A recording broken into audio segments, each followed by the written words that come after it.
bouncer. Sa challenge na ito, nakahilera ang mga baso at kailangan malagyan ng player ng ping-pong ball ang bawat baso. Isang colored ping-pong ball at isang orange na ping-pong ball. Kapag nagawa mo ito in 1 minute, ay mag-uwi ka ng 1,000,000 piso. Bouncer na tayo ngayon. Bawal hawakan o i-adjust ang mga baso. Hindi pwedeng mag-skip ng baso. Kailangan muna malagyan ng orange ping-pong balls ang lahat ng mga baso. Tapos ang colored ping-pong balls naman pabalik at isa pang layer pabalik. So basically, 3 layer ng bola ang kailangan nyo magawa para sa bouncer. Bawat baso kailangan tig-3. Pero pag nagawa nyo naman yun, 1,000,000 pesos. So, Yumi, Gadget, pag nakuha niyo ang 1,000,000, ano naiisip niyo? Anong gagawin niyo sa pera, Yumi? Negosyo po. Anong negosyo naiisip mo? Food, ano yung park Aba, restaurant. maganda yan. Jet? Ano po, negosyo din. Fast food. Mahilig kasi ako sa food talaga eh. Ako, pizza, masarap yun. Pizza, sobrang sarap. Pwede. Wala pa akong pera. Kaya eto na, for 1,000,000 pesos, pwesto! And you have a minute to win it. Good luck.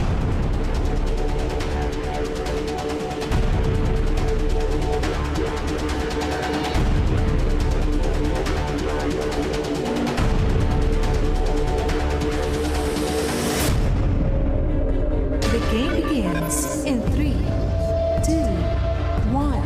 Go! Ba, si Gadget, may isa.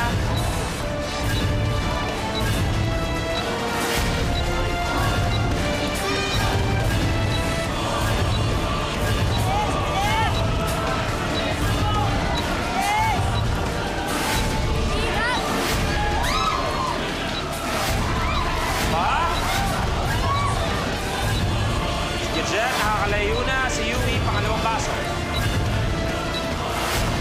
Yes!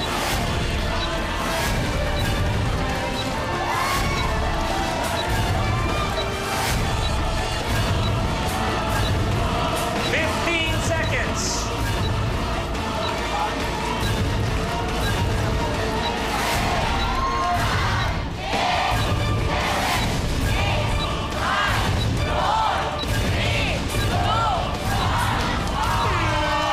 Time's up.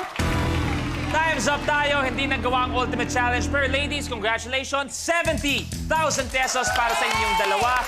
At babalik pa kayo para sa Ultimate Last Duo Standing. Makakasama niyo pa si Freud Sam. Panibagong laban, panibagong challenge para sa 1,000,000 pesos. Congratulations. We will see you again